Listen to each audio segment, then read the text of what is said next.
আওয়ামী লীগের ফ্যাসিবাদী রাজনীতির কেন্দ্রে রয়েছে মুজিব পূজা ও মুক্তিযুদ্ধ পূজা। এই এক রাজনৈতিক মূর্তি পূজা যা জনগণকে দমন, জাতিকে লুট এবং নাগরিকদের প্রথম ও দ্বিতীয় শ্রেণীতে বিভক্ত করার হাতিয়ার।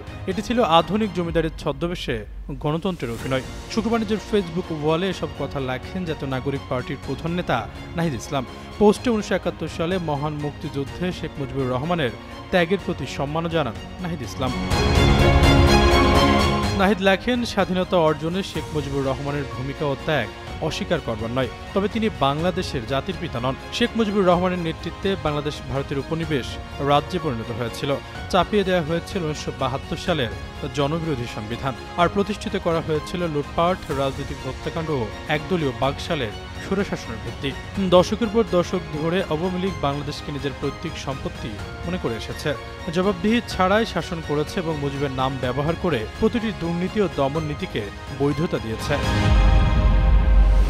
পোস্টে তিনি বলেন, 2024 সালে জনতার গণ আন্দোলনে যে জমিদারিকে চূর্ণ করেছে, কোনো ব্যক্তি, পরিবার বা মতবাদ আর কখনোই নাগরিকদের অধিকার ছিনিয়ে নিতে বা বাংলাদেশের উপর ফ্যাসিবাদ চাপিয়ে দিতে পারবে না। জাতির পিতা উপাধি কোনো ইতিহাস নয়, এটি আওয়ামী লীগের তৈরি এক ফ্যাসিবাদী হাতিয়ার, যা ভিন্নমত দমন ও রাষ্ট্রের একচেটিয়া মালিকানা কায়েমের জন্য ব্যবহৃত হয়েছে। বাংলাদেশ সমানভাবে সকল নাগরিকদের এবং এর জন্ম বা ভবিষ্যতের মালিকানা কোনো একক ব্যক্তি নয়।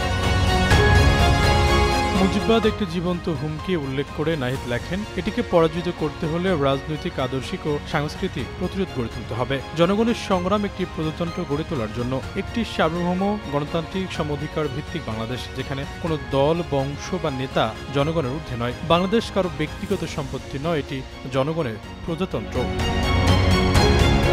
আশরাফুল ইসলাম, যুগান্তর নিউজ।